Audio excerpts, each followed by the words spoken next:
নমস্কার, আমি পার্থ রায় চৌধুরী। আজ ইন্দিরা গান্ধী ওপেন ইউনিভার্সিটি থেকে বিপিএসসি 101 এই পাঠের 3টি ইউনিট আলোচনা করব।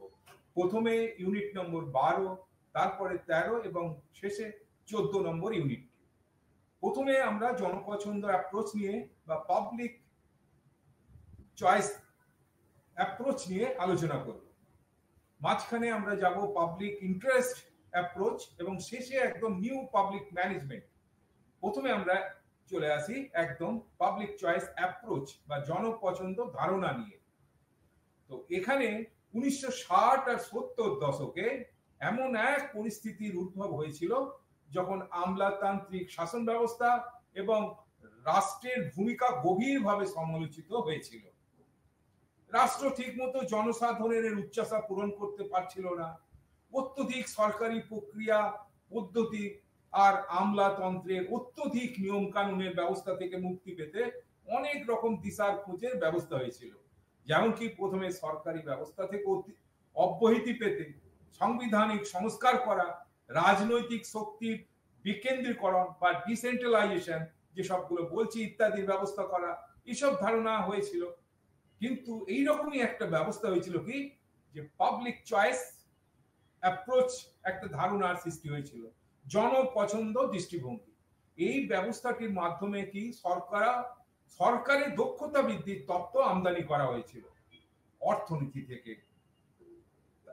এই দৃষ্টিভঙ্গির উৎপত্তি রাজনৈতিক প্রক্রিয়ার অর্থনৈতিক তত্ত্বের প্রয়োগে জনপছন্দ ধারণার মাধ্যমে রাজনৈতিক ব্যবস্থা, প্রতিষ্ঠান ও জননীতিতে আমূল পরিবর্তন আনাই ছিল উদ্দেশ্য। এই ইউনিটে আমরা জনপছন্দের ধারণা বা পাবলিক চয়েস থিওরি নিয়ে আলোচনা করব, যেটা 70 দশকের আলোচনার প্রধান কেন্দ্রবিন্দু ছিল।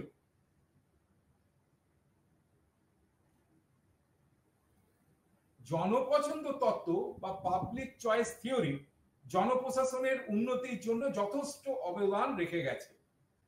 এই ইউনিটে আমরা জনপছন্দ তত্ত্বের বিভিন্ন মৌলিক নীতিগুলি ও তার বৈশিষ্ট্যগুলো নিয়ে আলোচনা করি। তো জনপছন্দ তত্ত্বের ব্যাখ্যা দিচ্ছি আমরা।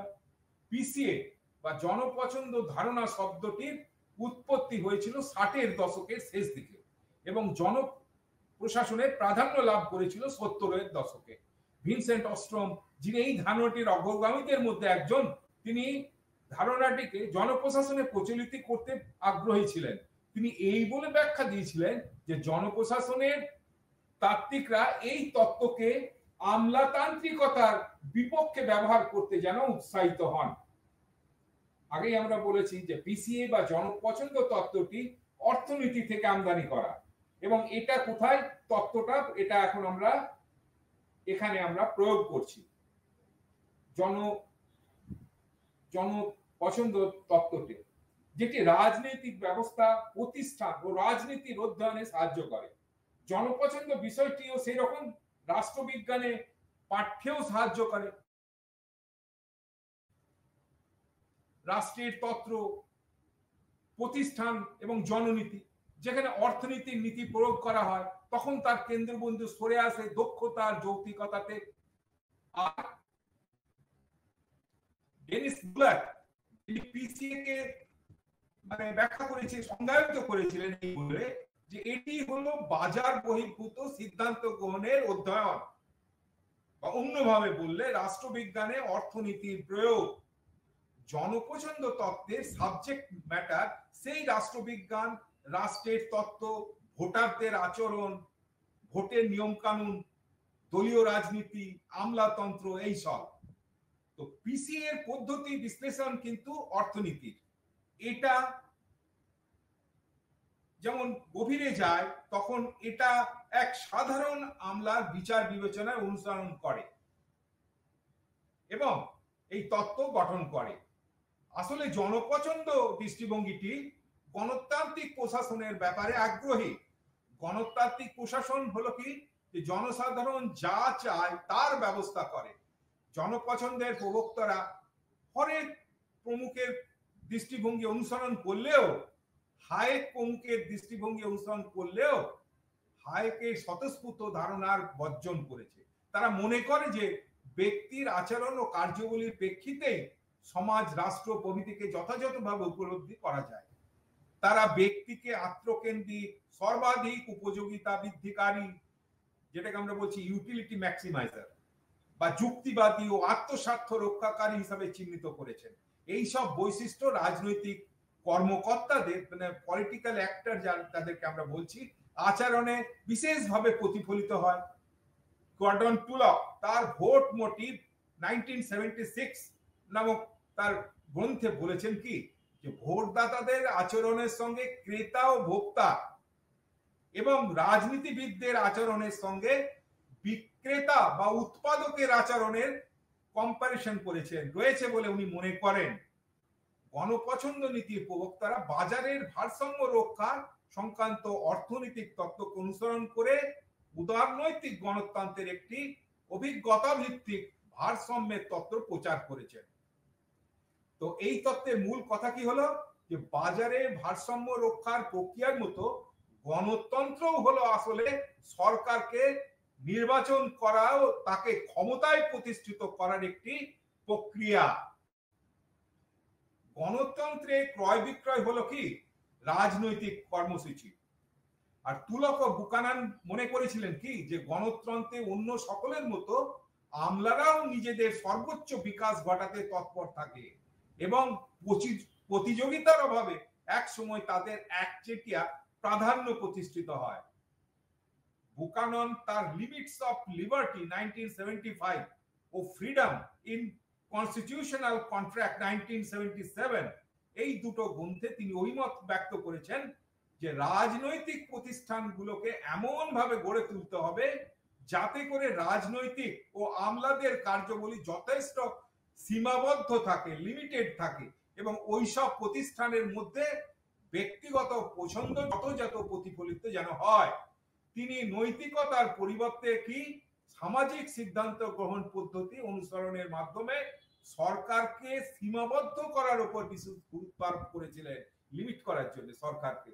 তিনি এই অভিমত ব্যক্ত করেছিলেন যে বাজার অবশ্যই গ্রহণযোগ্য, মার্কেট অবশ্যই আমরা চাই, কারণ তা হলো এমন একটি অনিয়ন্ত্রিত বিনিময় প্রক্রিয়া যার দ্বারা কেউই কিন্তু ক্ষতিগ্রস্ত হয় না। কিন্তু রাজনৈতিক সিদ্ধান্ত গ্রহণ প্রক্রিয়ার ক্ষেত্রে তিনি হলেন ঐক্যমত্যের পক্ষপাতী। সরকারি পরিষেবাগুলির ক্ষেত্রে অধিকতর প্রতিযোগিতার ব্যবস্থা করলে কি হবে, আমলাতন্ত্রের উপর নিয়ন্ত্রণ, গণভোট, ক্ষমতা বিকেন্দ্রীকরণের মাধ্যমে ব্যক্তিগত পছন্দ স্বাভাবিকভাবেই গুরুত্ব লাভ করবে। সুতরাং এটি বোঝা যায় যে পিসিএ হলো মূলত একটি রাষ্ট্র হ্রাসকারী এবং বাজার সম্প্রসারণকারী মতবাদ, এবং এই দৃষ্টিভঙ্গি ব্যক্তিগত নাগরিক স্বার্থের পরিবর্তে সামগ্রিক স্বার্থের উপর নজর দেয়। এখন আমরা জনপছন্দ দৃষ্টিভঙ্গির মৌলিক বৈশিষ্ট্যগুলোকে নিয়ে আলোচনা করব। Basic features of PCA.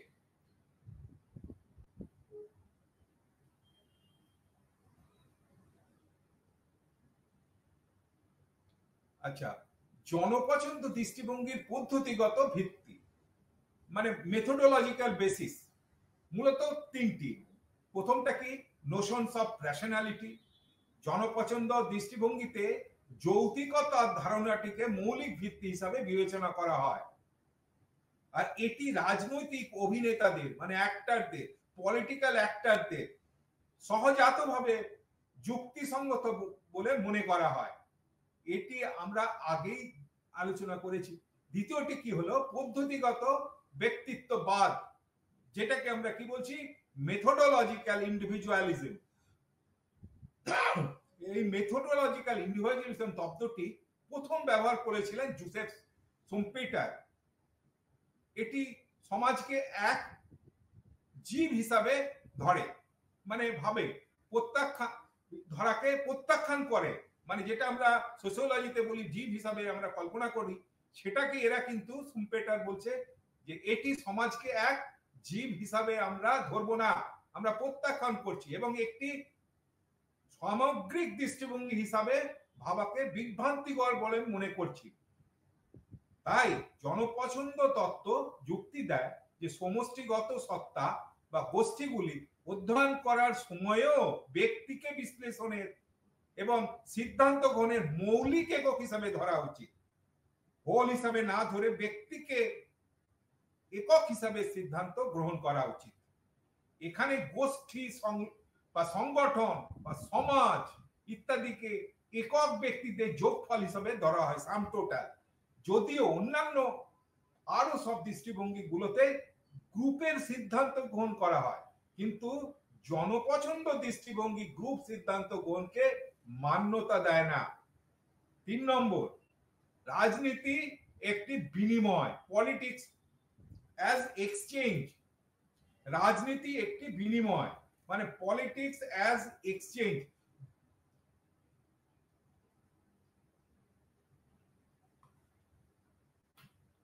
জনপছন্দ দৃষ্টিভঙ্গি মনে করে যে ব্যক্তিদের মধ্যে দর কষাকষি আর কি বিনিময়ের ফলে নির্দিষ্ট উদ্দেশ্য পরিণতি লাভ করে, কিন্তু এখানে বিনিময়টি বাজার ক্ষেত্রের বদলে রাজনৈতিক বা জনসাধারণের ক্ষেত্রে ঘটে।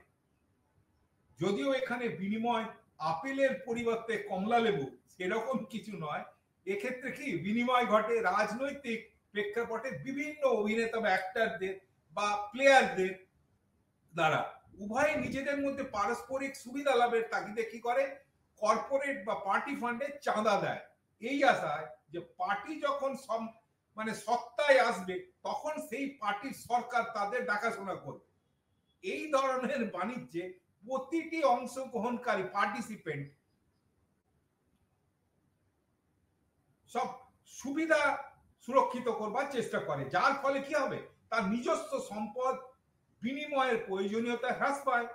প্রবক্তারা আরো বলেন যে রাজনীতি হিসাবে বিনিময় মডেল ফলাফলের পরিবর্তে প্রক্রিয়াটির দিকে মনোনিবেশ করা উচিত।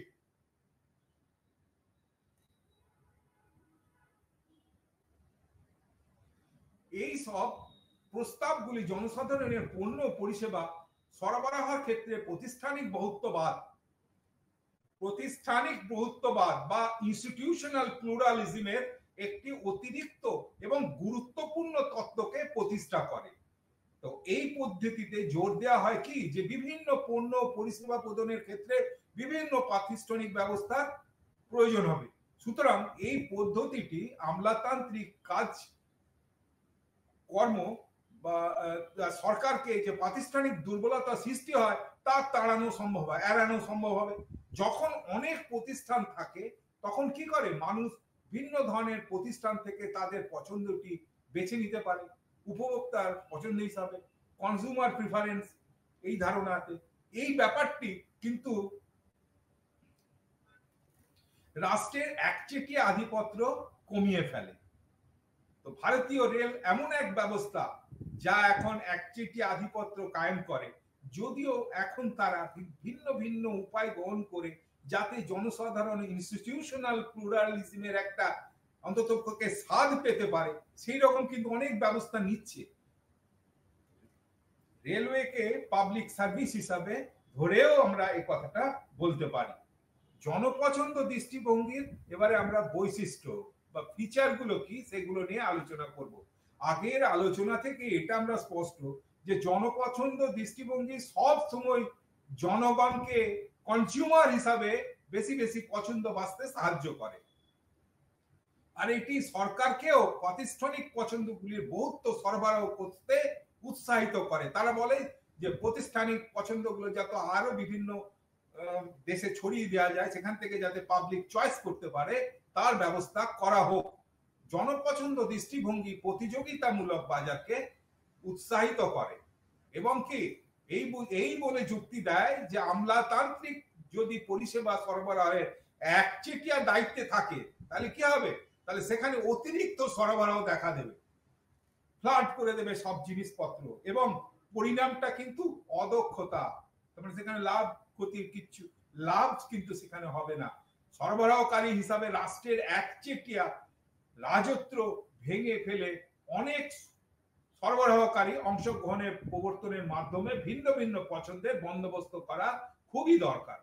তাতে জনসাধারণ নিজের পছন্দের মনোমত জিনিসটির সরবরাহ পাবে, আবার এবং কেমন কম দামে পাবে। এই পদ্ধতি আসলে রাষ্ট্র এবং নাগরিকের মধ্যে ক্ষমতার সমীকরণকে পুনরায় সংজ্ঞায়িত করার চেষ্টা করে। পরের দিকে আমি যে পরের ফিচারটি, জনপছন্দ দৃষ্টিভঙ্গি কি আমলাতান্ত্রিক বিরোধী দৃষ্টিভঙ্গি।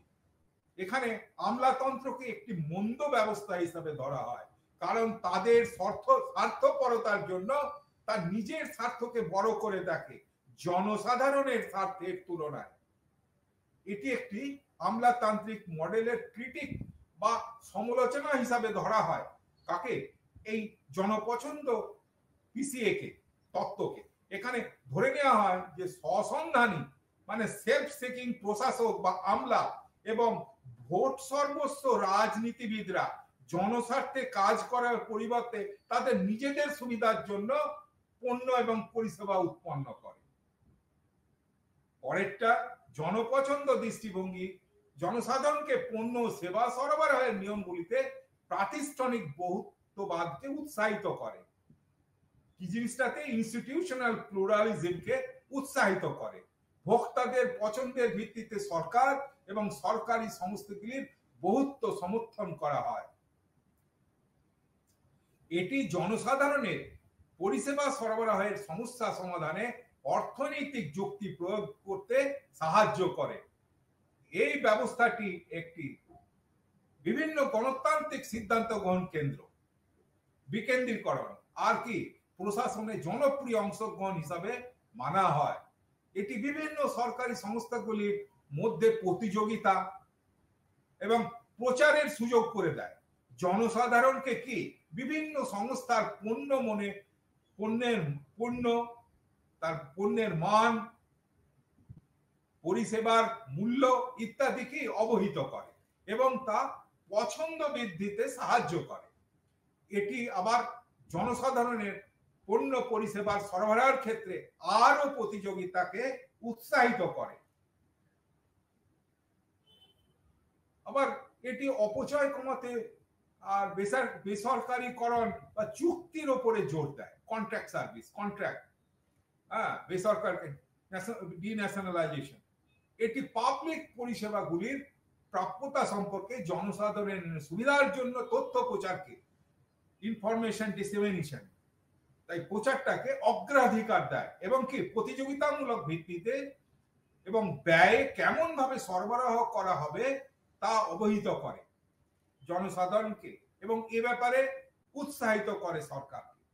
পিসিএ জনপছন্দ দৃষ্টিভঙ্গি রাজনৈতিক ধারণাকে জনপ্রশাসনে অন্তর্ভুক্ত করে 2-3 দশক ধরে এটা দেখা গেছে যে জনপছন্দ তত্ত্বের সমর্থনে বেসরকারি সেক্টর এখন অনেক অংশে বৃদ্ধি পেয়েছে। রাষ্ট্র এখন সংকুচিত। এখন রাষ্ট্রের কাজ কেবল নজরদারি। এখন সরকারি ব্যবস্থায় বেসরকারি ব্যবস্থাপনার অনুপ্রেত প্রবেশ যথেষ্ট ঘটেছে। জনপছন্দ সেখানে এক গুরুত্বপূর্ণ দিক নির্দেশ করছে। এবারে আমরা আলোচনা করব কি পিসিএ বিভিন্ন ধরনের স্কুল বা ধারণা, থটগুলো বিভিন্ন সময়ে চেষ্টায় শিকাগো, ভার্জিনিয়া প্রভৃতি স্থানে, রচেস্ট, শিকাগো, ভার্জিনিয়া এই সমস্ত স্থানে জনসাধারণের পছন্দের ভিত্তিতে বিভিন্ন চিন্তাধারার উদ্ভব হয়েছে। সেগুলোর কিছু কিছু নিচে আমরা সংক্ষিপ্ত আকারে ব্যাখ্যা করছি। Rochester school of public choice, এই চিন্তাধারাতে ব্যক্তির পরিবর্তে কি গোষ্ঠীর অধ্যয়ন অর্থহীন। এটা আরো বলে যে জনপছন্দের অধ্যয়ন ছাড়া রাজনৈতিক প্রেক্ষাপটে জনস্বার্থ নিয়ে আলোচনা করা বিভ্রান্তিকর। চিকাগো স্কুল কি বলছে? এই স্কুলের চিন্তাধারায়, যেটা ছিল চিকাগো ইউনিভার্সিটি আমেরিকাতে আলোচিত হয়েছিল, এখানে মনীষীরা রাজনীতি ও সরকারি কাজকর্মের ব্যাপারে আলোচনাতে সীমাবদ্ধ ছিল। চিকাগো স্কুলের কাজকর্ম মূলত কি নিয়ন্ত্রণের ক্ষেত্রকে নিয়ন্ত্রণের ক্ষেত্রে এটাকে নিয়ে চলতে হচ্ছে। আগে এটা একচেটিয়া কারবার নিয়ন্ত্রণ নিয়ে কাজকর্মের মধ্যে সীমাবদ্ধ ছিল। কি করে দক্ষতা বৃদ্ধি করা যায়, আরো খরচ কমানো যায়, এসব নিয়ে স্টিগলার 1971 সালে নিয়ন্ত্রণের একটি ভিন্ন তত্ত্ব উপস্থাপন করেছিলেন, কন্ট্রোলের। সেটা কি?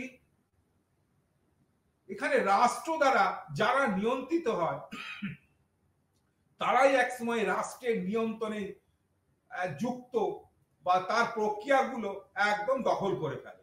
তারই আমলে জনসাধারণ বা উপভোক্তাদের ব্যয় সুবিধা অর্জন করে। বড় বড় ব্যবসা, বড় বড় কৃষকরা নিয়ন্ত্রণ দ্বারা সুরক্ষিত হয়। প্রায়শ তারা ভর্তুকি পেয়ে প্রতিযোগিতা, মূল্য নিয়ন্ত্রণ এইসবের থেকে উপকৃত হয়। এসবই তাদের বড় চাহিদা আবার নিশ্চিত করে। তাদের ডিমান্ড, তাদের চাহিদা পেলে তাদের আরো উৎসাহ হবে। এই জন্য এইসব জিনিসপত্রগুলো তাদের চাহিদা নিশ্চিত করে। চিকাগো স্কুলের অবদানকারীরা ছিলেন কে? Milton Friedman, Robert Lucas, Virginia school of public choice. এবার এ নিয়ে এখানে কি তাত্ত্বিকরা হলেন কে? জেমস বুকানন এবং গর্ডন তুলা। এনারা রাজনৈতিক ও নৈতিক দর্শনের উপাদানগুলো অন্তর্ভুক্ত করেছিলেন রাজনৈতিক প্রক্রিয়াগুলোর বিশ্লেষণে। এই স্কুলটি রাজনীতি এক বিনিময় ব্যবস্থা, এই ধারণাটা যুক্ত করেছিলেন। যদিও যৌক্তিক পছন্দ বিশ্বাসের সাথে সাথে এই স্কুলটি ব্যক্তিগত পর্যায়ে ইউটিলিটি ম্যাক্সিমাইজেশনের বিশ্বাস করে। সামাজিক অর্থে এটা একদম শূন্য। এই মারফত অধ্যয়ন করাকে মান্যতা দেয়, তবে কিন্তু এরা দুটোই আলাদা চোখে দেখে। এতে আরো বলা হয়েছে যে ভোক্তা হিসাবে বাজারে করা স্বতন্ত্র পছন্দগুলি রাজনৈতিক ভোটিং প্রক্রিয়াগুলিতে মানুষের সঞ্চালিত পছন্দ থেকে আলাদা হয়। তাছাড়া বুকানন আলাদা করে 6টি পার্থক্য দিয়েছিলেন একক পছন্দ ও যৌথ পছন্দের মধ্যে: individual choice and collective choice. বাজারে ব্যক্তি নিজের জন বেছে নেয় এবং তার জন্য কি হয়, প্রাসঙ্গিক ফলাফল তার নিজেরই পছন্দ দ্বারা নির্ধারিত হয়। কিন্তু রাজনৈতিক ভোটিং প্রক্রিয়ায় ফলাফল ব্যক্তির কিন্তু নিজস্ব পছন্দের উপর নির্ভর করে না, সেখানে ফলাফল গোষ্ঠী দ্বারা নির্ধারিত হয়। জনপছন্দের এবার বিভিন্ন প্রবক্তারা হলেন কি আমরা জানি, এনারা কুন Wicksell, Gordon Tullock, James Buchanan, Anthony Downs, William Niskanen, Vincent Ostrom, Patrick Dunleavy, যাকে আমরা যিনি পুরো শেপিং মডেল দিয়েছিলেন। এদের দেওয়া ধারণাগুলি আমরা বিশদে পরে আলোচনা করব। এবারে জনপছন্দ নিয়ে একটা অ্যাপ্রেজাল তো দিতে পারি। এখানে জনপছন্দ তত্ত্বের জনপ্রশাসনের বিবর্তনে উল্লেখযোগ্য স্থান করেছে। মূলত এই তত্ত্ব প্রশাসনিক আমলাতান্ত্রিক মডেলের একটা সমালোচনা। জনপ্রশাসন সরকারি দ্রব্য সেবা প্রদানের ক্ষেত্রে সাংগঠনিক বহুত্ববাদের সম্ভাবনা নিয়ে আলোচনা করে। ভোগকারীর পছন্দের ভিত্তিতে বহু ধরনের সরকারি সংস্থা সমর্থন করা হয়। জনপছন্দ মতবাদের এক প্রখ্যাত সমর্থক ভিনসেন্ট ওস্ট্রম সনাতন আমলাতান্ত্রিক প্রশাসনের সমান্তরাল গণতান্ত্রিক প্রশাসনের ধারণাটি নির্ধারণ করেন। যদি সরকারি সেবা ব্যবস্থা একটিমাত্র ক্ষমতার কেন্দ্রের কাছে দায়িত্বশীল থাকে, তাহলে কি হবে? বৃহৎ প্রশাসন ব্যবস্থার নাগরিকদের নানা ধরনের দ্রব্যের জন্য পছন্দের ক্ষমতা হ্রাস পাবে। বিভিন্ন ধরনের সংস্থার মাধ্যমে যদি বিভিন্ন সরকারি দ্রব্য আর সেবা প্রদানের ব্যবস্থা করা হয়, তাহলে জনসাধারণের উপকারে আসে। জননির্বাচন মতবাদ জনপ্রশাসনকে রাজনীতির জগতে স্থান নির্দেশ করে দিয়েছে। এবারে আমরা জনস্বার্থ অ্যাপ্রোচ, জনস্বার্থ ধারণা নিয়ে আলোচনা করব। পাবলিক ইন্টারেস্ট যে কোনো কর্মকাণ্ডে এটা ব্যক্তিগত, সামাজিক বা ব্যবসা সংক্রান্ত যাই হোক না কেন, তাতে কি থাকে, একটা জনস্বার্থের ব্যাপার কিন্তু জড়িয়ে থাকে। সেই কর্মকাণ্ড সম্পন্ন হয় সমাজের বিভিন্ন অ্যাক্টর দ্বারা, যেমন কি আইনসভা, সিনেট, ডায়েট, হাউস, এই সমস্ত কার্যনির্বাহীরা বা এক্সিকিউটিভরা, বিচার বিভাগ বা জুডিশিয়ারি, এইসব এমনকি সুশীল সমাজ বা সিভিল সোসাইটি আর কি মিডিয়া, তারাও জনস্বার্থের ব্যাপারে হস্তক্ষেপ করে। যেহেতু ব্যাপারটা জনস্বার্থ, তাই সাধারণ জনসাধারণের কোনটাতে ভালো সেটাই দেখা হয়। যদিও জনস্বার্থের ব্যাপারে অনেক সময় হস্তক্ষেপ করা হয় এক নিজস্ব গোপন ব্যক্তিগত স্বার্থ চরিতার্থ করার জন্য। এইভাবে কি বিভিন্ন ধরনের নিয়ম এবং প্রবিধানের মাধ্যমে জনস্বার্থ রক্ষার ব্যাপারে হস্তক্ষেপ করা হয়, যাতে কি জনসাধারণের ভালো হয়। ঐতিহ্যগতভাবে রাষ্ট্রই হলো কি সর্বোচ্চ খেলোয়াড় একটা, যারা জনগণের জনস্বার্থের ব্যাপারে দেখাশোনা করে, বিশেষ করে যেখানে রাষ্ট্রই জনগণের কল্যাণের ব্যাপারে নজর দেয়। যদিও পরে প্রতিষ্ঠানের বহুত্ববাদ প্লুরালিটি অফ ইনস্টিটিউশন বাদী ধারণার অবতারণা হওয়ায় জনস্বার্থের ব্যাপারটিকে সন্দেহের চোখে দেখা হয়। কেমন ভাবে এই ধারণার বশবর্তী হয়ে জনকল্যাণ করা হবে, এই ইউনিটে আমরা জনস্বার্থের বিভিন্ন প্রকার আর বিভিন্ন তাত্ত্বিকদের এভাবে কি ধারণা রাখে তা আমরা আলোচনা করব। কনসেপ্টটাকে জেনে নিই যে কনসেপ্ট অফ পাবলিক ইন্টারেস্ট বা জনস্বার্থের ধারণাটা কি। জনস্বার্থের ধারণাটি অনাদিকাল থেকে আছে, যখন থেকে আমরা সভ্য হয়ে সমাজে বসবাস করা শিখেছি। যদিও এটি সমাজে উৎপত্তি হয়েছে একজন অপরকে রক্ষা করার বা নিজে অপরের দ্বারা রক্ষা পাওয়া, যদিও এটি মধ্যযুগ ও পরের রাজাদের থেকে নিদর্শন পাওয়া যায়। জনস্বার্থ করা রাজ্যের হিতার্থে, যদিও অল্প কিছু রাজাদের থেকেও এটা পাওয়া যায়। সব রাজাই যে জনগণের হিতার্থে কাজ করে গেছে সেটা নয়। উদাহরণের দিক থেকে ধরতে গেলে মহানুভব রাজা সাইরাস, যিনি পার্সিয়াতে রাজত্ব করতেন, সেই সময়ে ধারণা ছিল একজন শাসকের জানা দরকার যে কেমন করে শাসন করতে হয়, যাতে তার সময়কালে জনসাধারণ জীবন ধারণের জন্য সব ধরনের উপকরণের যথেষ্ট সরবরাহ পাবে। সাইরাসের রাজত্বকালে 200 বছর পরে প্লেটো ব্যক্ত করেছিলেন যে সরকার কর্মকর্তারা নিজেদের ইচ্ছা অনিচ্ছাকে দাবিয়ে রাখার সামাজিক ভালো করার তাগিদে। পরে অ্যারিস্টটল এ ব্যাপারে আরো অগ্রসর হয়ে বলেছিলেন যে বিভিন্ন সম্প্রদায় মিলিত হয়ে সমাজ সৃষ্টি করে নিজেদের ভালোর জন্য, বা বিশেষ করে বললে নাগরিকদের ভালোর জন্য। ভারতীয় প্রসঙ্গে বলতে গেলে আমরা সেই কৌটিল্যের অর্থশাস্ত্র থেকে আর কি থিরুভাল্লুরের থিরুকুরাল থেকে অনেক কিছু জানতে পারি। কৌটিল্য প্রতিপন্ন করেছিলেন যে রাষ্ট্রের বাধ্যবাধকতা থেকেই যায় বৃহত্তর জনসাধারণের উন্নতিতে, জনকল্যাণই সেখানে বিচার্য বিষয়। রাজা ভালো না মন্দ তার উপরেই রাজ্য কেমন হবে সেটাকে বিচার করা হয়। জনসাধারণের মঙ্গলই সেখানে রাষ্ট্রের মঙ্গল তথা রাজার মঙ্গল। থিরুকালু বলেন যে কি একজন শিক্ষিত প্রশাসক উপকারের উপরেই জোর দেয়। তিনি উদারতা প্রবণ হবেন, ন্যায় বিচারের উপরে জোর দেবেন এবং জনগণের উপকারে ব্রতী হবেন। এখানে আরো উল্লেখ আছে যে প্রশাসন সম্মানিত হয় যখন তা নাগরিকদের প্রতি বিনয়ী, বন্ধুত্বপূর্ণ আর কি স্বার্থ সুরক্ষাকারী হবে। তো জনকল্যাণকে আগে জনস্বার্থ হিসাবে ধরা হতো, কিন্তু জনস্বার্থের ধারণাটি বর্তমানে পরিবর্তিত হয়েছে। যাই হোক, বর্তমানে জনকল্যাণের অসুবিধার কথাও বলা হয়। উদাহরণ হিসাবে 1969 সালে এক ফ্রেঞ্চ স্যাটারিস্ট মর্টিন রুগনার জনস্বার্থ শব্দটি ব্যবহার করেছিলেন অনার্য এবং অবৈধ ক্রিয়াকলাপের ন্যায় বিচারের জন্য সরকারের কর্তৃক গৃহীত পদক্ষেপকে বোঝাতে। 17-18 শতকের শিল্প বিপ্লবের আন্দোলনে ব্যক্তি স্বার্থ এবং কি ব্যক্তি কল্যাণকে উৎসাহিত করেছিল, যা থেকে পুঁজিবাদ ও উৎসাহিত হয়েছিল। তখন থেকেই মানুষ ব্যক্তিবাদ এবং স্বস্বার্থ বৃদ্ধির দিকে মনোনিবেশ করেছিল। তাই ভিক্টোরিয়ান যুগে জনস্বার্থের ধারণাটি এভাবে মুছে গেছিল।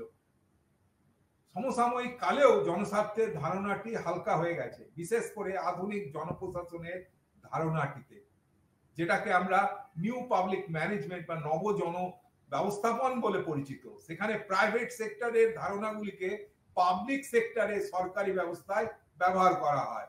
জনস্বার্থ জনকল্যাণের মনোনিবেশ না করার জন্য রাষ্ট্র বহুলাংশে সমালোচিত হয়েছিল তার অদক্ষতার জন্য। আরো সমালোচিত হয়েছিল কারণ রাষ্ট্র কেবল কর্তা হওয়ার পরিবর্তে সহায়তাকারী হতেও বলা হয়েছিল। ডুয়ার এই অবস্থায় জনস্বার্থ একটি তত্ত্ব হিসাবে কিছু পরিবর্তিত হয়ে দেখা গেছিল, যেটা মুক্ত অর্থনীতিতে উপযুক্ত। যদিও পাবলিক ইন্টারেস্ট বা জনস্বার্থ শব্দটি কোথা থেকে এসছে, আমেরিকা সংবিধানে নেই। এই কথাটা কিন্তু আমেরিকার সংবিধানে নেই, তবুও এটি কি প্রায়শই ব্যবহৃত হতো বিভিন্ন ঘোষণাপত্রে, যেমন কি সংবিধি বা স্ট্যাচুতে, বিচার, বিভিন্ন বিচারিক মতামত বা জুডিশিয়াল ওপিনিয়নে, এই সবগুলোতে পাবলিক ইন্টারেস্টটা ব্যবহার করা হতো।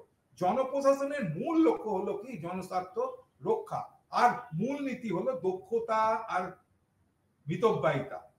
সরকারি প্রশাসন দক্ষতা মিতব্যয়িতার সঙ্গে পরিচালনার অর্থ হলো কত কম অর্থ ব্যয় করে কতখানি দক্ষতার সঙ্গে সরকার কাজ করতে পারে।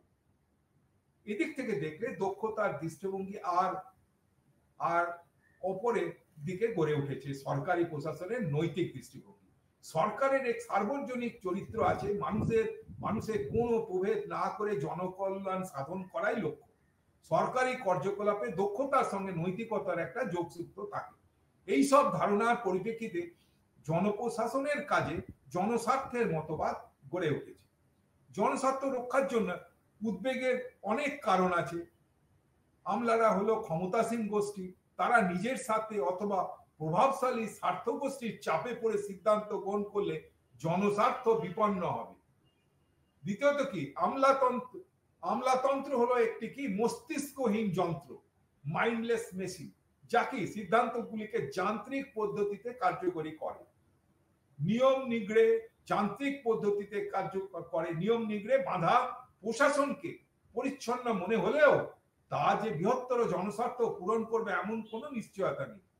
দ্বিতীয় নম্বর কি হারবার্ট সাইমন, তার মতে কি প্রশাসনিক সিদ্ধান্ত সর্বদা দক্ষতা ও মিতব্যয়িতার উপর নির্ভর করে না, তা সামাজিক ও মনস্তাত্ত্বিক উপাদানের উপরেও নির্ভর করে। জনস্বার্থের মতবাদগুলোকে আমরা 4 শ্রেণীতে বিভক্ত করতে পারি। প্রথমটি কি স্বতঃস্ফূর্ত জ্ঞানের তত্ত্ব, ইনস্টিটিউশনালিস্ট ফিলোসফি। যখন প্রশাসক কোনো পরস্পর বিরোধী অবস্থার সম্মুখীন হয় তখন তিনি স্বতঃস্ফূর্ত জ্ঞানের সাহায্যে সঠিক প্রথাটি নির্বাচন করেন। এক্ষেত্রে কোনো দর্শন তাকে কিন্তু পথ নির্দেশ করে না। দ্বিতীয়টা কি হলো যে জনস্বার্থের দ্বিতীয় প্রশাসনিক দার্শনিক মতবাদ হলো কি পূর্ণতাবাদ, পারফেকশনিজম। এই মতে কি সমস্ত সামাজিক কাজে দক্ষতা বা যোগ্যতা বৃদ্ধি করে জনস্বার্থ বিকাশ করা যায়। সরকারি অর্থ এমন ভাবে ব্যয় করতে হবে। আর হিতবাদী দর্শন কি ইউটিলিটারিয়ানিজম। বেনথাম, জেস মিলের হিতবাদী দর্শন ও জনস্বার্থ নির্ধারণকে প্রভাবিত করে। এর মূল কথা হলো কি সর্বাধিক লোকের সর্বাধিক মঙ্গল, greatest good of the greatest numbers. সরকারি নীতির দরুন কতিপয় ব্যক্তির ক্ষতি হলেও যদি বৃহত্তর জনসমষ্টির মঙ্গল হয় তাহলে জনস্বার্থ রক্ষা হলো বলা চলে। সামাজিক সন্তোষ বা যেটাকে আমরা বলছি স্যাটিসফ্যাকশন বৃদ্ধি জনস্বার্থ পরিমাপের মানদণ্ড। এবারে চতুর্থটি কি জন রয়েলসের ন্যায় নীতি, জাস্টিসের তত্ত্ব। এদিক থেকে দেখতে গেলে জনপ্রসারণকে বিচার করা হয়েছিল। তার মতে কি সরকারি প্রশাসনের ক্ষেত্রে যুক্তিপূর্ণ সিদ্ধান্ত গ্রহণ নৈতিক কাঠামোর মধ্য থেকে কাজ করে। স্বতঃস্ফূর্ত দর্শন যদি স্ট্যাটাস কো বা স্থিতাবস্থাকে সমর্থন করে এবং প্রকৃত প্রশাসনিক ক্ষেত্রে বিশেষ তখন কাজে লাগে না। পূর্ণতাবাদ সামাজিক ন্যায়ের পরিবর্তে যোগ্যতার উপর বেশি জোর দেয়। স্পষ্টত এটা অগণতান্ত্রিক হিতবাদ মোট সামাজিক কল্যাণের উপরে জোর দিলেও ধরে নেয় যে মুষ্টিমেয় ব্যক্তি ক্ষতিগ্রস্ত হবে। এই সব মতবাদের তুলনাটি রলস এই সব মতবাদের যে সমস্ত তুলনা আমরা বললাম তার মধ্যে রলসের ন্যায় তত্ত্বটা অনেক বেশি যুক্তিযুক্ত বলে মনে হয়। আরো অনেক পণ্ডিত আছে যারা জনস্বার্থকে বিভিন্ন রকম ভাবে ব্যাখ্যা করেছেন, একে একে তা আমরা জানবো। বেনথাম এ ব্যাপারে বলেছেন যে একটি সরকারের প্রতি পদক্ষেপই হয় কিন্তু জনস্বার্থ। যখন এটি সম্প্রদায়ের সুখ বাড়ানোর প্রধানত যে কোনো কিছুর চেয়ে বেশি হয় তখন এটি হ্রাস করতে হয়। জনসাধারণ রুশো ব্যাখ্যা করেছিলেন কি জনস্বার্থকে এই বলে যে জনস্বার্থ সার্বজনীনভাবে ভাগ করা ব্যক্তিগত স্বার্থ নিয়ে গঠিত। আর ব্রায়ান বেরি তার কাজ পলিটিক্যাল এগ্রিমেন্টে ব্যাখ্যা করেছিলেন কি বেনথামের এবং রুশোর দুই তত্ত্বের সংশ্লেষে। সেখানে জনস্বার্থ হলো সাধারণ স্বার্থের একটি উপশ্রেণী এবং জনস্বার্থ হলে তার প্রতিটি এবং প্রত্যেক জনের উপকারে আসবে। আর যে রি অনুসারে কি সেখানে জনস্বার্থ হলো একটি গোষ্ঠীর স্বার্থ যার ঐক্য তার সংগঠন দ্বারা একটি সাধারণ পাবলিক কর্তৃপক্ষ দ্বারা নির্ধারিত হয়। এবারে অ্যাপ্রোচ, বিভিন্ন ধরনের অ্যাপ্রোচ। জনস্বার্থে বিভিন্ন পন্থাকে তাত্ত্বিক নির্দেশ বিংশ শতাব্দীর বিভিন্ন পণ্ডিত যেমন থিওডর এম বেনেডিক্ট, ক্র্যাক কোচরান, ওয়াল্টার লিপম্যান এদের কাছ থেকে পায়। তবে পাবলিক ইন্টারেস্ট বা জনস্বার্থের ব্যাপারে আমরা বিভিন্ন মনীষীদের মধ্যে ঐক্যমত্য দেখি না। এক তাত্ত্বিক এক এক রকম ব্যাখ্যা দিয়েছেন। কেউ বিভিন্ন ধরনের স্বার্থের কথা বলেছেন, কেউ প্রয়োগ নিয়ে চিন্তা করেছেন, আবার কেউ জনস্বার্থ আদৌ আছে কিনা সেই ব্যাপারেই সন্দেহ। তবে তাদের ঐক্যমত্য ছাড়াও এই দৃষ্টিভঙ্গি ব্যাপক মনোযোগ পেয়েছে বিভিন্ন বিষয়ে, এমনকি জনপ্রশাসনেও এটা এমন আরো প্রসার পেয়েছে, বিষয়টি বর্তমানে বিশেষ গুরুত্ব পাওয়ায়। জনস্বার্থের বিভিন্ন পন্থা নিয়ে কোচরান 1974 এবং জনস্টন 2017 বিভিন্ন পন্থার ধারণা দিয়েছেন, সেগুলি একে একে আমরা আলোচনা করছি। প্রথমে অ্যাবলিশনিস্ট অ্যাপ্রোচ বা পাবলিক ইন্টারেস্ট, বিলোপবাদী পদ্ধতি শব্দটি দ্বারাই পদ্ধতির দিক নির্দেশ করছে।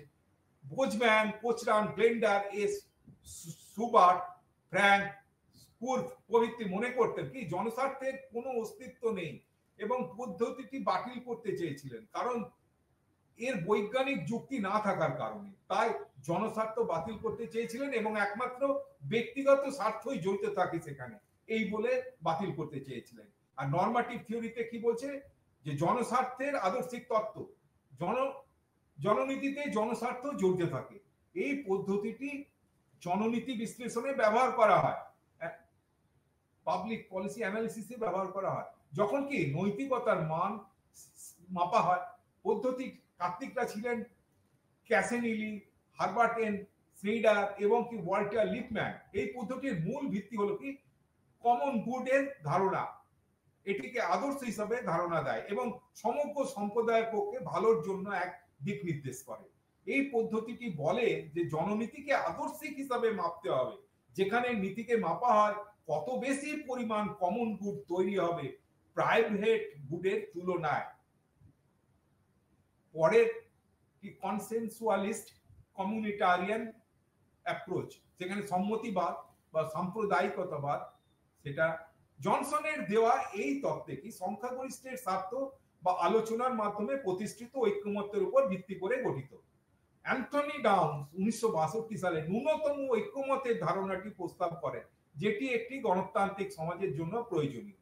এই পদ্ধতি অনুযায়ী দীর্ঘমেয়াদে বেশিরভাগ নাগরিকের জন্য যা ক্ষতিকারক তা কখনোই জনস্বার্থ হতে পারে না, যদি না এটি ন্যূনতম ঐক্যমত্যে অন্তর্ভুক্ত ব্যক্তি সুরক্ষার অধিকারগুলির জন্য অপরিহার্য হয়। এই অ্যাপ্রোচ তাই সরকার কিছু বুনিয়াদী নিয়ম নির্দেশ করে সামাজিক সুরক্ষার জন্য, বিশেষ করে সংখ্যালঘুদের স্বার্থে।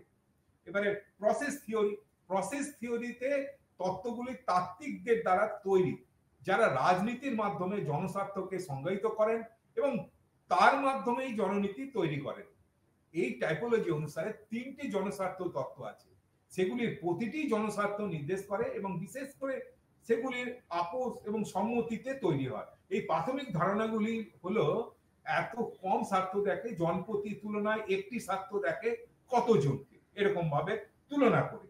এই প্রসেস থিওরির 3টে মডেল আছে, যেমন কি প্রথমে এগ্রিগেটিভ মডেল। এই মডেল জনস্বার্থকে বিকল্প সরকারি মডেলের সাথে একইভাবে। এই মডেলটির একটি লিমিটেশনও আছে, সেটি কি ক্ষমতার ভারসাম্য রক্ষার অক্ষমতার কারণে একটি বৈধ স্বার্থের সমষ্টি প্রদান করতে পারে না। তাই প্রসেস এগ্রিগেশনের অভাবে এক পক্ষ অন্য পক্ষ থেকে বেশি আদায় করে নেয়। প্লুরালিস্ট মডেল, এই অ্যাপ্রোচে অনেক স্বার্থ জড়িত থাকে। এক্সিস্টেন্স অফ মাল্টিপল এখানে সেগুলি কি একরকম জনস্বার্থ নিয়ে গঠিত থাকে। প্রতিদ্বন্দ্বী এবং দাবিকৃত স্বার্থগুলি অন্যান্য স্বার্থের সাথে তুলনা করা হয়। এখানে জনস্বার্থকে ভারসাম্য রাখার প্রয়োজনের ধারণার সাথে সামঞ্জস্যপূর্ণ হিসাবে দেখা হয়। এই পদ্ধতিতে স্বার্থের সংঘাতে গণতান্ত্রিকভাবে সমালোচনা হয়। তাই এই মডেলটি বহুত্ববাদী ধারণার বশবর্তী হয়ে স্বার্থের সমাধান করে। পরেরটা হলো কি প্রসিডিউরিয়াল মডেল, পদ্ধতিগত মডেল। এই মডেলটি স্বার্থের ভারসাম্য রক্ষা করার একটি মান বা স্ট্যান্ডার্ড, এর উপরে ভিত্তি করে বিভিন্ন পদ্ধতি নেওয়া হয়। শেষে এসে বলছি, শেষে এই বলে আমরা কনক্লুড করছি যে জনপ্রশাসন হলো জনগণের জন্য এবং তাই জনপ্রশাসন হলো জনস্বার্থ সম্পর্কিত। এটা দ্বিতীয় ইউনিট আমরা চলে গেলাম। পরে আমরা আসছি পরের আমাদের পরের 14 নম্বর ইউনিটটি, সেটা কি নতুন জন ব্যবস্থাপন, নিউ পাবলিক ম্যানেজমেন্ট। এতক্ষণ যেগুলো ধারণাগুলি নিয়ে আমরা পড়লাম সেগুলো কিন্তু আমরা যদি চিন্তা করি দেখি তাহলে পরে অনেক জিনিসই আমরা এই নিউ পাবলিক ম্যানেজমেন্টের মাধ্যমে আমরা ব্যবস্থাপনের মধ্যে, এই ম্যানেজমেন্টের মধ্যে সেগুলো ইনক্লুড করতে আমরা পেরেছি। তো এই নিউ পাবলিক ম্যানেজমেন্ট, এটা সেই সাইরাকুজ ইউনিভার্সিটি থার্ড মিনারব্রুক যে সম্মেলন হয়েছিল তার থেকে এই ধারণাটা এসেছে।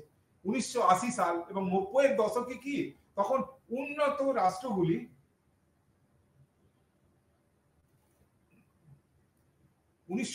এবং 1990-এর দশকে উন্নত রাষ্ট্রগুলির প্রশাসনিক ব্যবস্থায় অত্যন্ত গুরুত্বপূর্ণ কিছু কিন্তু পরিবর্তন ঘটে যায়। অনমনীয় ক্রমোচ্চ স্তরবিন্যাস, শৃঙ্খলাবদ্ধ আমলাতান্ত্রিক প্রশাসন থেকে আমরা কি হলাম, নমনীয় হয়ে গেলাম স্বচ্ছ নাগরিকদের প্রতি সহানুভূতিশীল প্রশাসন। এই পরিবর্তনের একটি গুরুত্বপূর্ণ দিক। একদিকে আমলাতন্ত্রের কার্যপ্রক্রিয়ার মধ্যে যেমন পরিবর্তন লক্ষণীয়, তেমনি এই পরিবর্তন শুধু আমলাতন্ত্রের মধ্যেই যে সীমাবদ্ধ ছিল তা নয়, সমগ্র প্রশাসনিক ব্যবস্থাই এই পরিবর্তনের সাক্ষী হয়েছিল এবং একই সঙ্গে এর পরিবর্তনের ফলও মিলেছিল। স্বাভাবিকভাবে এই পরিবর্তনকেই মাথায় রেখে 1990-এর দশক থেকে জনপ্রশাসনে নতুন ভাবে প্রশাসনকে অধ্যয়ন করার মানসিকতা লক্ষ্য করা যায়। এই পরিবর্তনের ঢেউ প্রশাসনিক কর্মকাণ্ডেও দেখা দিয়েছিল। তা আজটা এসে পড়ে প্রশাসনের বৌদ্ধিক চর্চাতেও। এই নতুন ধারার চর্চার ব্যবস্থাপন বা ম্যানেজেরিয়ালিজম বা নতুন জনব্যবস্থাপন, যেটাকে বলছি নিউ পাবলিক ম্যানেজমেন্ট, আবার অনেকে বলছে বাজার নির্ভর জনপ্রশাসন বা মার্কেট বেসড পাবলিক অ্যাডমিনিস্ট্রেশন, অনেকে বলছে এন্টারপ্রেনিউর গভর্নমেন্ট বা শিল্পোদ্যোগী সরকার। এই ভিন্ন ভিন্ন নামে সেটি পরিচিত হতো। তবে 1992 সালে অসবর্ন আর গেবলার প্রণীত রিইনভেন্টিং গভর্নমেন্ট গ্রন্থটি এই নতুন ধরনের চিন্তাকে যথেষ্ট এগিয়ে নিয়ে যায়। আমরা আগেই তো জনপছন্দ নীতি পড়লাম। নতুন প্রেক্ষাপটে নতুন ধরনের সরকারকে তারা কি বলছেন, যে শিল্পোদ্যোগী সরকার বলছেন। এই ধরনের সরকারের কি 10টি বৈশিষ্ট্যের কথা এখানে উল্লেখ আছে।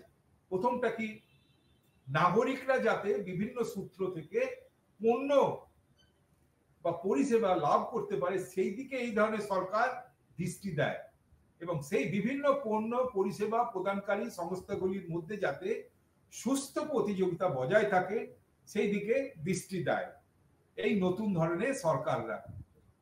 আমলাতন্ত্র 2 নম্বর কি, আমলাতন্ত্রকে সীমিত করার নাগরিকদের ক্ষমতায়ন ঘটায়, যাতে আমলাতন্ত্রকে একদম সীমিত করা হয়, ছোটখাটো করে ফেলা যায়, নাগরিকদের সেরকম ভাবে ক্ষমতায়ন ঘটানো হয়েছে। 3 নম্বর কি, বিভিন্ন সরকারি প্রতিষ্ঠান কতটা সফল হয়েছে তার মাপার জন্য প্রতিষ্ঠানের কাজকর্মকে মাপকাঠি হিসাবে সবসময় অ্যাপ্রিজাল। এই অ্যাপ্রিজালের ধারণাটা এসেছে।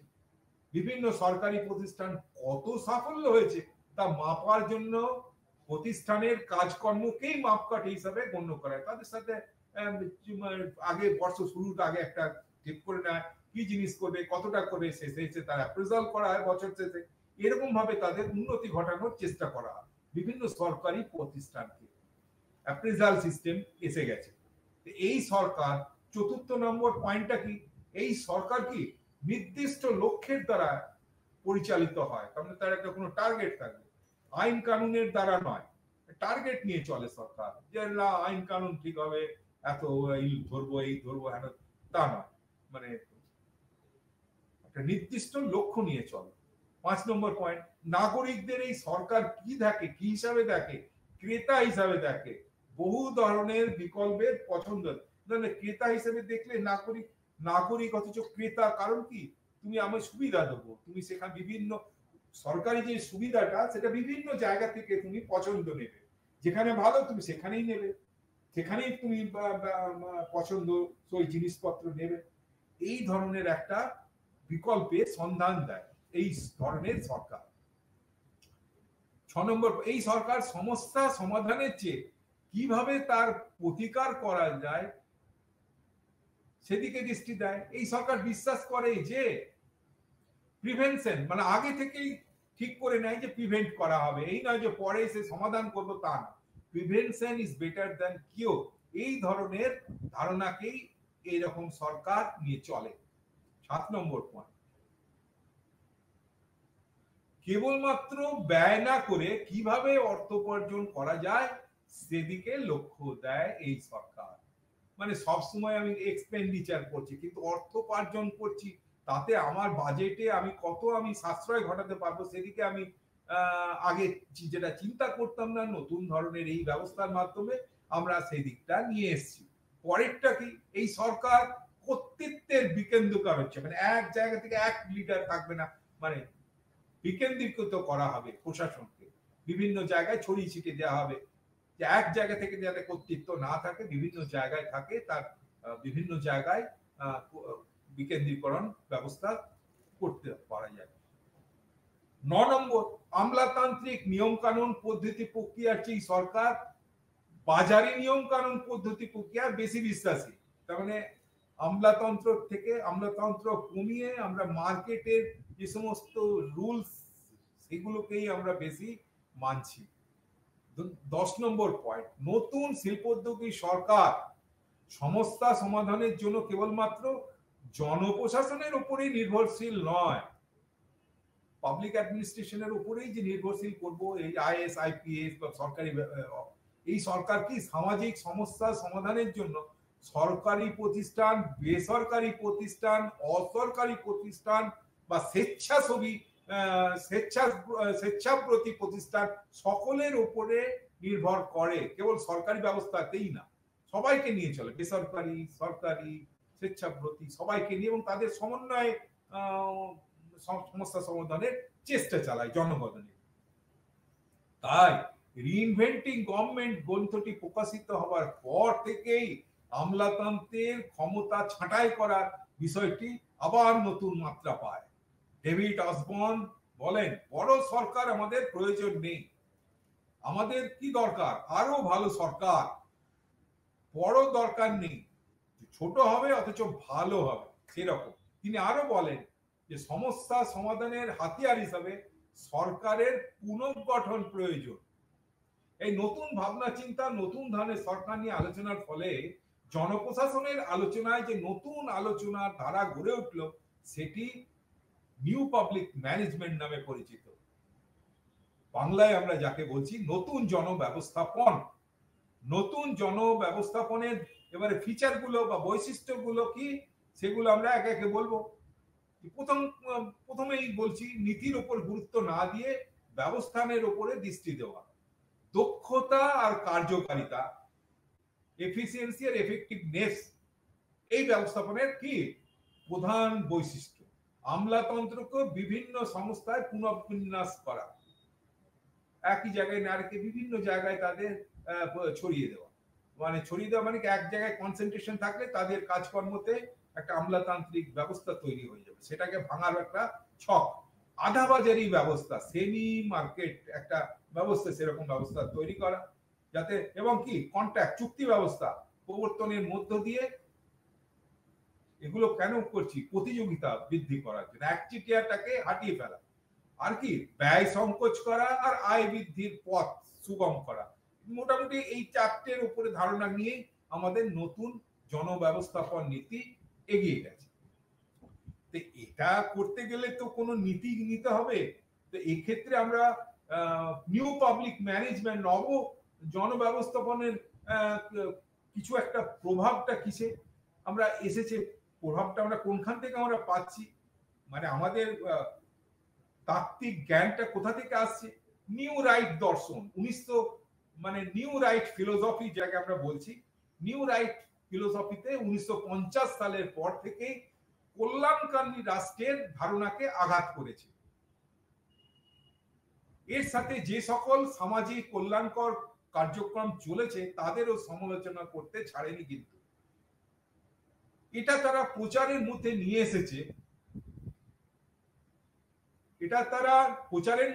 এসেছে, যে সব রকম ভর্তুকি তুলে দিয়ে, বিশেষ করে শিক্ষা, পাবলিক এসবগুলোতে রেখে যুগিয়ে ঋণ এবং আনুষঙ্গিক ক্যাশ গ্রান্ট দিয়ে এগিয়ে নিয়ে যেতে হবে, যাতে গতানুগতিক কল্যাণকামী রাষ্ট্র এখনো পর্যন্ত কেবল মধ্যবিত্তদের ইন্টারেস্ট দেখে এসছে। বলছে একই কথা, তো বলছে যে এতদিন ধরে যে ওয়েলফেয়ার স্টেট আমাদের কাদেরকে দেখেছে? কেবল মধ্যবিত্তদের ইন্টারেস্ট দেখে এসছে। কিন্তু এই যে নিউ রাইট ফিল মডেলের যে ব্যবস্থা, ইকোনমিক যে মডেল, তাতে কিন্তু কি গরিবদেরও অর্থনৈতিক স্বার্থ দেখে। তাই ওই তত্ত্ব এনারা বাতিল করার জন্য বারবার বলেছে। নিউ রাইট ফিলোসফি সরকারের পরিধিকে কি করে? সংকুচিত করে, বেশি জায়গা নিয়ে ছড়িয়ে না থেকে সংকুচিত করে, এই কথাটি তারা প্রচার করে। আরো সরকার নিজে রাষ্ট্রের কল্যাণকারী পন্থাগুলো গ্রহণের জন্য একটি নিজেই করব, সেটা কিন্তু সরকার একটি অকার্যকর ব্যবস্থা। তাই Friedrich Hayek, Robert Nozick, Milton Friedman, এনারা এসব বিশিষ্ট অর্থনৈতিক তাত্ত্বিকরা অর্থনীতিতে সরকারের হস্তক্ষেপের ধারণাটি প্রত্যাখ্যান বাতিল করতে বলেছিলেন। এরা বলেছে নিওলিবারাল অর্থনীতির পণ্ডিতরা বিগ গভর্নমেন্ট বা বড় সরকারকে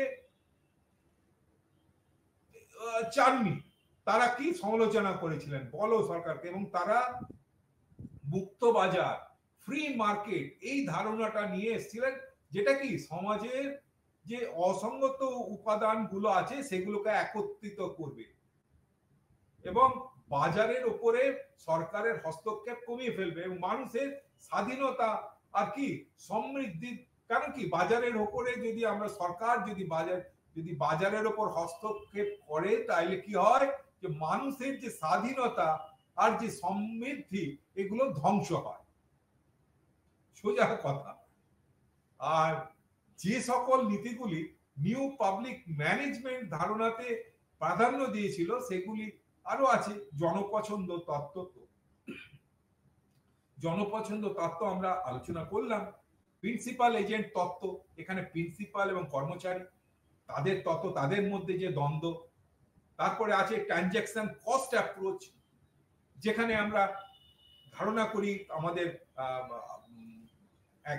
যে অ্যাপ্রোচ দিয়ে আমরা অন্তত এখানে নিয়ে এসেছি, আমরা কন্ট্রাক্ট সার্ভিস দিচ্ছি, বিভিন্ন জায়গায় কন্ট্রাক্ট দিচ্ছি, কোনটা ভালো হবে দুটোর মধ্যে তুলনা করে আমি সরকার নিজে করব না আমার ট্রানজ্যাকশন কস্ট কোথায় কম করবে সেটার উপরে ভিত্তি করে আমি আমার কন্ট্রাক্ট সার্ভিস দেবো, সেই দুটো তুলনা করে ট্রানজ্যাকশন কস্ট অ্যাপ্রোচ ইত্যাদি এই ধারণাগুলো নিয়ে এসেছি আমরা কি নিউ পাবলিক ম্যানেজমেন্টে। তাই নতুন জনব্যবস্থাপন বা নিউ পাবলিক ম্যানেজমেন্ট বা ওয়েস্টার্ন কান্ট্রিজ গুলোতে, মানে পশ্চিমী দেশগুলোতে নতুন ধরনের সরকার, নতুন প্রশাসনিক ব্যবস্থা গড়ে তুলেছে, যার প্রধান বৈশিষ্ট্য হলো কি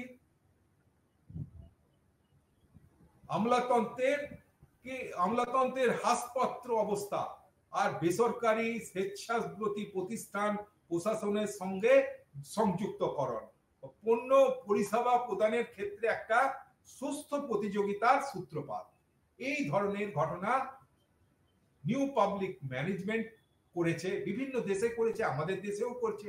এই নতুন জনব্যবস্থাপন পশ্চিমী রাষ্ট্রগুলোতে যথেষ্ট সফল হলেও উন্নয়নশীল তৃতীয় বিশ্বের প্রেক্ষিতে এর প্রয়োগ নিয়ে কিছু কিন্তু প্রশ্ন থেকেই যাচ্ছে।